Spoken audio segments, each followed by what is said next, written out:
जय हिंद साथियों। 60,244 में जो भी लोग कल जा रहे हैं, सुबह को 14 तारीख है कल, क्योंकि 15 तारीख को आपके जो है ज्वाइनिंग लेटर मिलेंगे। उससे पहले एक कन्फ्यूजन आ रहा है और इस बार चीज़ें थोड़ा बहुत ज़्यादा आप मान के चलिए बहुत ज़्यादा कन्फ्यूजन में रही हैं कि बहुत सारे लोग ऐसे हैं जिनके पास ईमेल आ गया है, मैसेज आ गया, उनके पास कॉल नहीं आया। कुछ ऐसे हैं जिनका लिस्ट में नाम नहीं है, बस वाली जो बस में जो लिस्ट जाएगी उसमें उनका नाम ही नहीं है। तो इस चीज़ को लेकर बहुत ज़्यादा कन्फ्यूजन है बच्चों में कि भैया हमारे पास कोई भी सूचना नहीं आई, हम क्या करें, मतलब किस तरीके से अब हम पता करें कि हमें जाना है या नहीं जाना है। तो आप सभी को दो चीज़ें मैं स्पष्ट रूप से बता रहा हूँ। देखो, बहुत सारे भाई ऐसे हैं जिन्होंने पता कर लिया है कि लिस्ट में आपका नाम नहीं है। देखो, बहुत सारे तो ऐसे हैं जिनके पास कॉल नहीं आई। तो जिनके पास कॉल नहीं आई उन सभी को मैं बताना चाहता हूँ कि भाई अगर आपके पास सूचना नहीं आई है किसी भी तरीके से तो आपको बिल्कुल परेशान नहीं होना है। अगर आपकी वेरिफिकेशन यानी आपका कभी कोई मुकदमा नहीं हुआ तो आप दिक्कत ना लें। आपकी वो जो वेरिफिकेशन है वो लेट हुई है, उस चक्कर में आपकी जो है नाम नहीं आया। कोई बात नहीं, परेशान नहीं होना है। अच्छी बात है, थोड़ा लखनऊ जाते तो 2-3 दिन आपके ख़राब हो जाएंगे।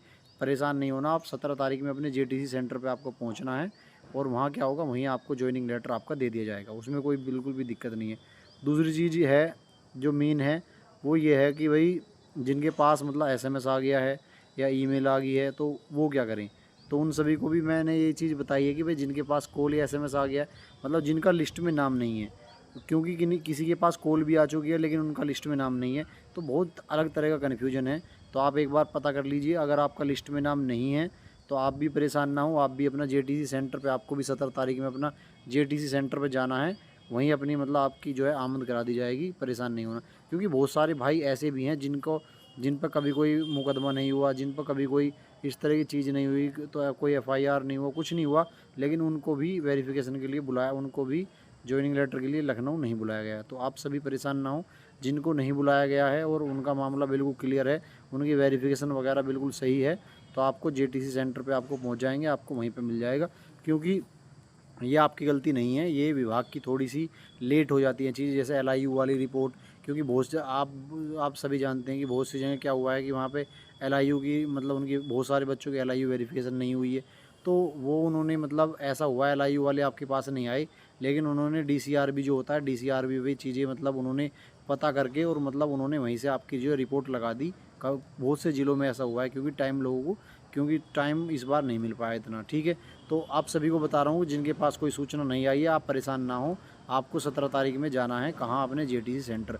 दूसरी बात, किन लोगों की जो ज्वाइनिंग रुकेगी वो उन लोगों को मैं स्पष्ट रूप से बता रहा हूँ जिन पे वर्तमान में कोई मुकदमा चल रहा है या कोई कागज़ में उनकी कमी है, उनकी ज्वाइनिंग लेट हो सकती है।